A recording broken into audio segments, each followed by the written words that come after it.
Welcome to Tech Talk with Ray, episode 2. This is where office and IT solutions come with real-life explanations. And last week, what did we discuss? Disaster recovery versus backups. Not the same. And if you didn't get to catch that, please go back and watch and subscribe. Lots of good information. And this day, and today's episode, what are we going to be talking about? Stop before you AI. What? Stop? AI. You know, it's really becoming the buzzword of 2025 Yeah. and obviously the big thing in 2026. The one thing that we want to talk about today is really some of the unknowns and the challenges to businesses, what AI brings. Yeah? You know, there's some crazy numbers out there, you know.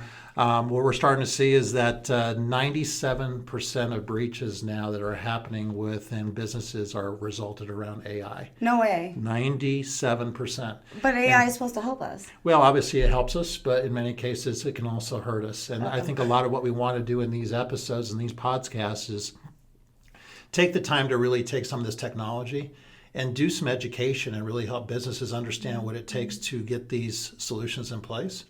Another thing that's interesting is that when they do have these attacks, it's costing businesses up to $670,000 more per event because of AI. Just that much amount of money. That much money. On one event. And then the other thing we're seeing is that up to 86% of businesses are finding out that their employees are using AI without their knowledge. I bet there's a lot out there right now that we don't know about, right? Yep. And the crazy thing with that is that really AI has brought on just a whole new set of security challenges. And with that, you know, that usage that businesses don't know, a lot of it is because there's a lot of AI models out there that are free. You know? Obviously, one of the largest ones that are out there is ChatGPT. You know, we obviously hear of that. There's Gemini, there's Claude, there's Perplexity. Obviously, the one that we would recommend and support would be Copilot. Yep. But really, the challenge that we run across now is really the fact that a lot of the free versions of these different AI models are actually basically communicating, and their data repository is in public cloud. So really what that means is that any information you're getting, and for that AI model to be able to give you that response, it's going to the web to get that data to give you your response. But the challenge with that from a business perspective is that anytime you're taking data from your business and using that model, is that data is now being transmitted to the cloud. Which is free to everybody. Free to everybody. Yep. So, you know, if you have end users, by default, ChatGPT does have some security built into it, but it's not turned on by default. And it's defaulted. And it's defaulted to where it will utilize anything and everything you do to go back to public web. And most of the free versions are that way. Even when you talk about something like Gemini, you know, you have to get to a certain version and certain paid versions before you'll get some of the security built in. Part of the reasons why we really recommended more of the Copilot route is that by default, out of the box from Microsoft, it has security built in. Wait, so the Copilot has security, but does that mean I need to have a Microsoft account? You do, yes. So there's the kicker. It really comes down to that Microsoft business account that we would recommend for every business as part of your O365 licensing. And really, Microsoft has done a lot when it comes to AI and Copilot. It's changed. They used to only have a paid version. Yep. And that paid version was $30 a month. You know, now they've actually come out with a new business version that is now $21 a month to try to save the businesses, that cost. Yeah. And even for a small business, you start looking at adding Copilot at, $21 a month times 30 employees. Yeah, that's a lot. It's a very expensive component to even try to play with it. Right. But now what Microsoft has done is they actually are now adding what's called Copilot Chat. So let's dive in a little bit on your first comment. You had mentioned that a lot of these companies are using probably the free AI versions. So what's the dangers of using the free stuff that is out there for these individuals or these companies? Well, first off, you're not really knowing what is being installed on your business devices. True. So you want to make sure you have some control of what people are installing and not installing. Yeah. Number two, how the AI is being used. Sometimes people think AI is simply just being used to write a letter. Well, that's fine. I'm guilty. Write an email. Fine. Yeah. Ask different advice in certain topics, whatever the case may be. There's a lot of fun things you can do with AI, but when you actually start taking something like in a business setting and taking business information off an Excel spreadsheet and now saying, hey, I want you to summarize this for me, Copilot, or I want you to summarize this for me, Chat GPT.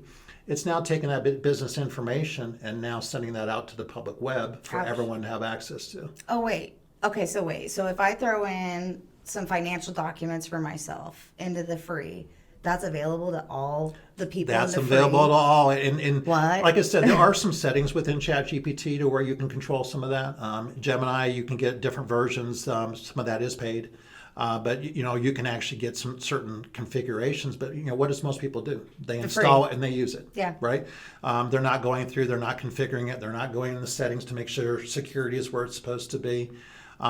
So really, what Microsoft has done is they've eliminated that. They basically said, hey, if you're going to use our product, Okay. and you have a Microsoft license, and you're part of an organization, that then you have some built-in security to make sure that if you're using the free version, it's only going to use the web to get you the results, but it's not going to allow you to use work data to be able to send that information back to the public. It protects you in some ways. It does. It Gotcha. does. Here's an example. Let's say, for instance, you have the free version of Copilot Chat. Okay. You ask Copilot Chat, what does my day look like? And some people may want to do that. Well, if you use a free version of that, it's going to go out and it's going to tell you, here's the best ways to be able to organize your day. Oh, you only get room for air at noon. Yeah, but really, no, actually, it's not going to use any of your personal data because it can't go back into any of your Microsoft apps to get that data. So it's going to really just give you best practices on how to run your day. Okay. If you have the full version of Copilot versus the Copilot Chat, now that has the option to where you can actually now point it back to Outlook, point it back to Excel, point it back to Word, point it back to Teams, all these different things. Okay. And then now Copilot's going to be able to tell you, hey, based off of your calendar and based off of the meetings you have set within Microsoft Teams, this is what your day looks like because it's using the data within your 365 tenant. I mean, that makes perfect sense. So, I mean, those are just some of the case uses of how we're using them. But, I mean, what's the future with AI right now? Because I know a lot of businesses look at that and they either see it as a threat or they see it as a tool, right? And it's kind of that double-edged sword right now of it could be either way. It could go either way. And it seems like if we don't educate, it can always be used for the negative. Well, and I think the challenge that we're seeing, at least going out and meet with our clients and having this conversation, is that most of them don't see it as a threat. They really just see it as a tool. I would say, most people are using it in some way, shape, or fashion. They just don't understand how it's being used within their business. Okay. And I think again that all has to be defined. Back in 2020 when COVID hit, the number one app that everybody went to was Microsoft Teams. Oh, well, yeah, we all had to work. Yep. Yeah, and we had to collaborate. And Microsoft Teams is a huge, very powerful product from Microsoft that really kind of coordinates all the different apps and kind of have almost a centralized place to be able to do your work. Problem is it was rolled out in 2020 with no configuration, no best practices, no security, no anything. Yeah. But yet it ties to all of your work infrastructure, So the problem is now you're tying Copilot or another AI version into that, trying to tie all these things together.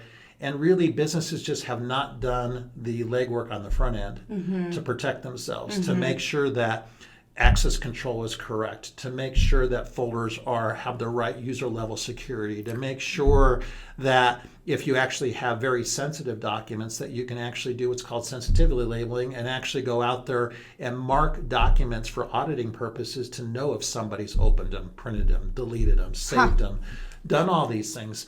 People haven't gone through that process to really get them prepared to use AI. AI really has come before, you talk about cart before the horse. I was going to say. This is by a full definition of what that is. You have a lot of companies out there that are using AI, and they never thought about all the things they should have in place first before it got rolled out. Good point. So I guess, does that mean that companies are open to data breaches if they're not doing this right? Yeah, like we talked about earlier, Yeah. the numbers of data breaches now have become dramatic because now through AI, and not only the AI that's being used for threats and used in phishing emails and all of those things, but now through AI, you're sending more and more sensitive information to the cloud for bad actors to get access to. Oh, no. So it's this ever, evolving snowball that just seems to be getting worse and worse and worse. And it's just because when they roll this out, a lot of things that get done with these types of products is there's a thought that an enterprise is using them with a full service IT and someone actually vetting it and making sure that all the right licensing is in place and that it's configured the right way and the security set up the right way. Well, the reality is everyone's using AI. Yeah. My own wife uses AI, so it's one of those things that it really comes down to making sure, again, like we talked about last week in the podcast with disaster recovery. Yep. It starts with that conversation. It starts with putting a plan. It starts with making sure that you have all the things in place to make sure you have the right expectation, the right result after you roll it out. Yeah. Okay. So with that, if I'm an organization who wants to utilize AI and ensure I'm protected, what's going to be one of the first things that we should have those organizations look at before they're even getting prepared to utilize it? Yeah. Very first thing is really what, and again, the purpose of this podcast is to not go in the technical weeds. Yeah. Right? Our audience, we know our audience is not an IT engineer. It never was designed to. We're talking to, much like our tagline is, we're talking about very high-end technology, different solutions, but we want to be able to talk to just the average employee, the average business owner, the average manager, so that they can understand, hey, here's some best practices. This is what we really need to look at before we do this. Mm-hmm. The number one thing, and they talk about data hygiene is kind of the word, and like, what do you mean by data hygiene? New keyword. Yeah, you're going to hear a lot about that. And really what that is just to making sure that where your data is where you think it is. Who can access it is who you think can access it. Yeah. And really just checking all those boxes to make sure that when somebody does a search that the right people are accessing the right things and getting the right information. Nothing would be worse than to potentially have someone within an organization have the ability to do searches for financials or HR information that shouldn't be looking at those things. Unfortunately, AI gives them the power to do that if you haven't done the legwork on the front end. Yeah, that makes sense. So it does sound like AI has some protections in place and stuff, and there's obviously on the Microsoft world, it's probably designed to give the end user what they need in power, but with protection, right? So, that makes 100% sense, but does all the AIs require licensing then, or is it just the ones that are going to be the most powerful and helpful are the ones with license? Almost all of these AI models have, free versions versus paid. Microsoft goes by it a little bit different, where they give you the free version with paid Office licensing. Right. And then you get the full Copilot, but then it doesn't just stop there.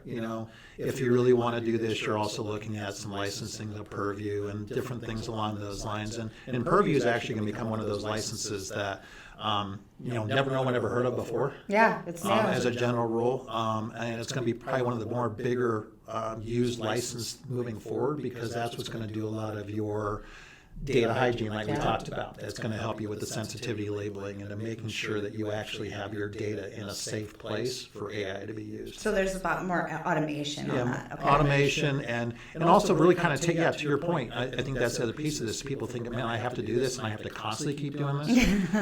Well, the short answer to that is yes, but then there's licensing on the back end that can help automate certain things so that, where you would think, since I have to label every document, Purview would help you automate a lot of those things. Okay, so the onboarding and the setting up for these organizations is a little bit of a tangle, but it's something that can be ironed out and run smoothly once said.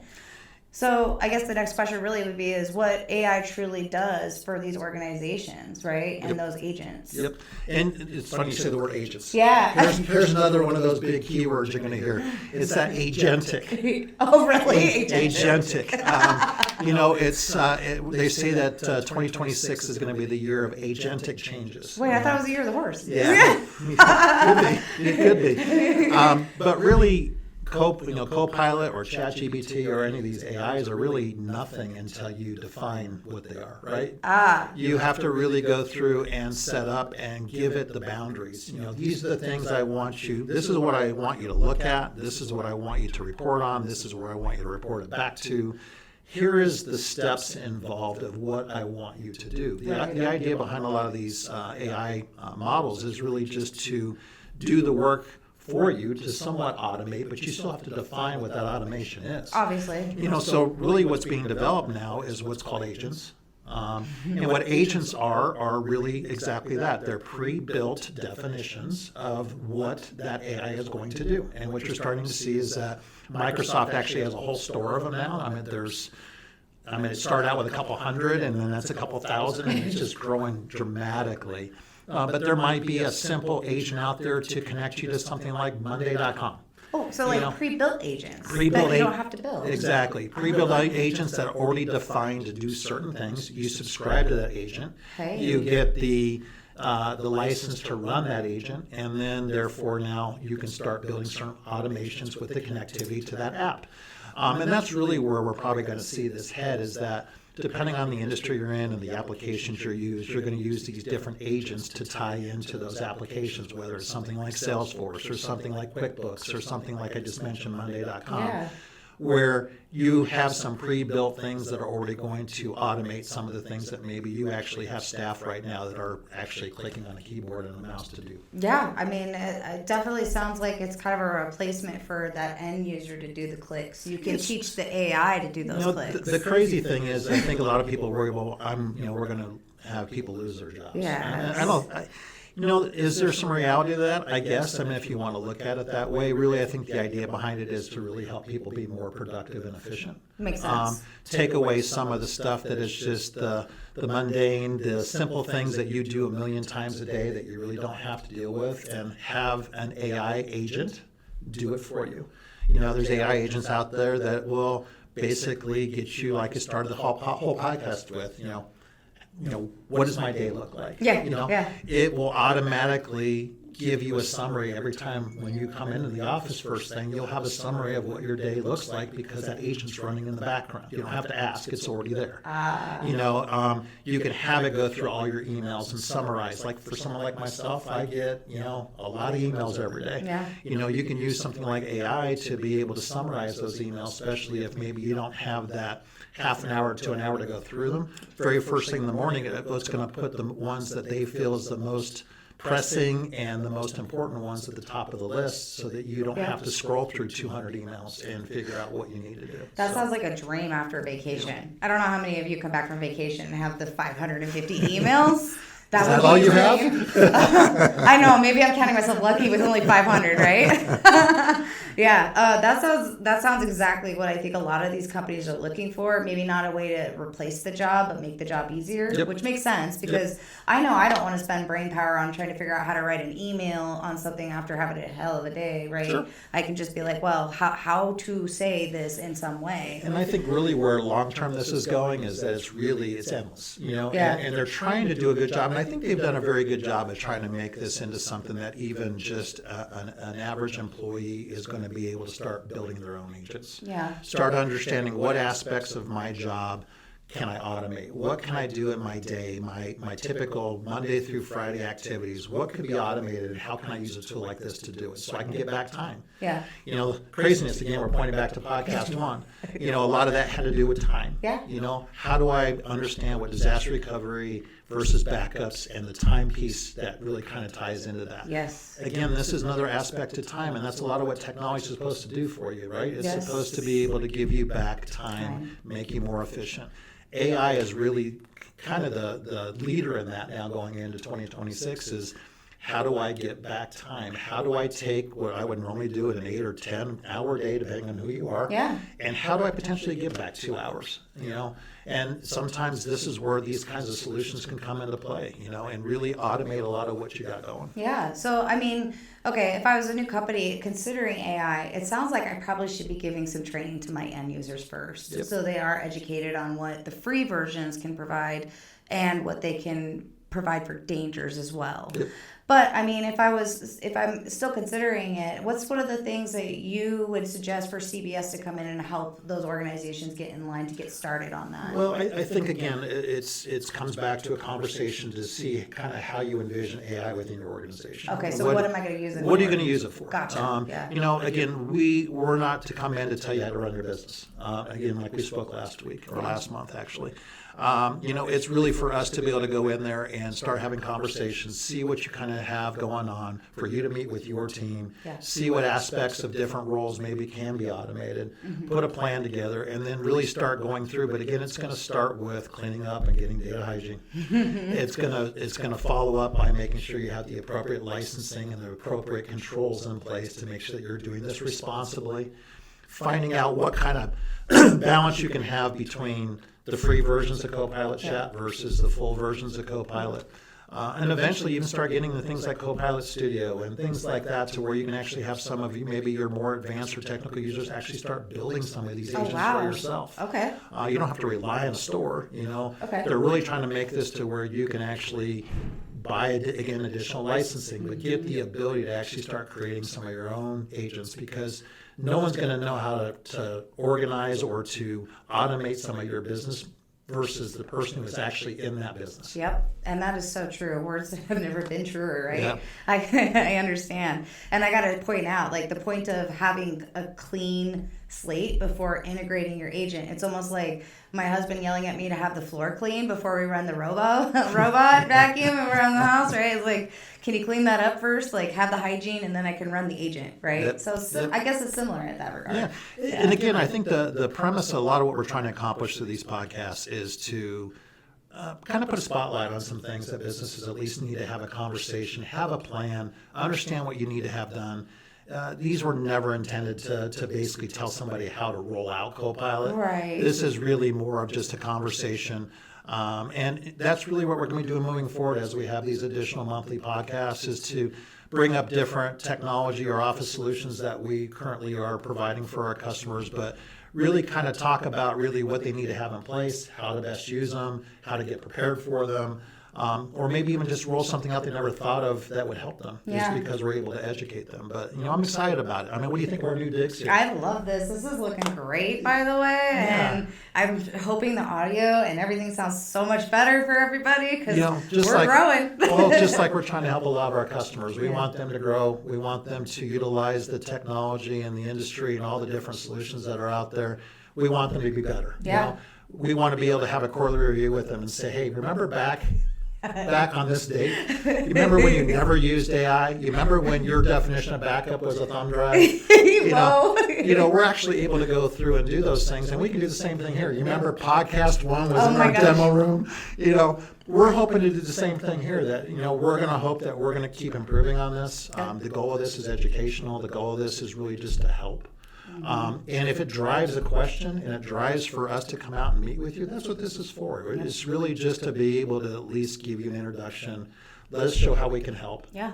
And I'm excited. Me excited. too. Yeah. And remember, we're people serving people. We're here to help, and we're just as much of a person that's ready to bring IT office solutions down to a human understanding level. So with that, I think that is a wrap, guys. And thank you so much. Like and subscribe. Please like and subscribe. And if you want some more information about that disaster recovery, watch episode 1. Thanks, guys. Bye.